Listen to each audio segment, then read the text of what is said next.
যে কোনো পকোড়ার সঙ্গেই আমাদের একটা ডিপ বেশ ভালো লাগে। তার জন্য আমি নিয়ে নিচ্ছি দুটো কাঁচা লঙ্কা, একটু শিমলা মির্চি, রসুন, ছোলা আর ফ্রেশ কিছু ধনেপাতা।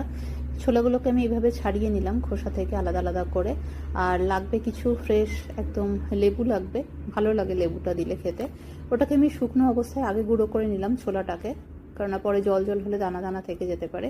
এবার শিমলা মির্চি, রসুন, কাঁচা লঙ্কা, ধনেপাতা সব দিয়ে বেশ এরকম একটা ঘন গাঢ় পেস্ট তৈরি হয়ে যাবে। তোমরা চাইলে আরও অনেক, এটা একদম মিহি হয়ে গেছে, তোমরা চাইলে আরও বাড়তে পারো। এর মধ্যে দিয়ে দিলাম লবণ আর দেবো বেশ অনেকটা পরিমাণ লেবুর রস।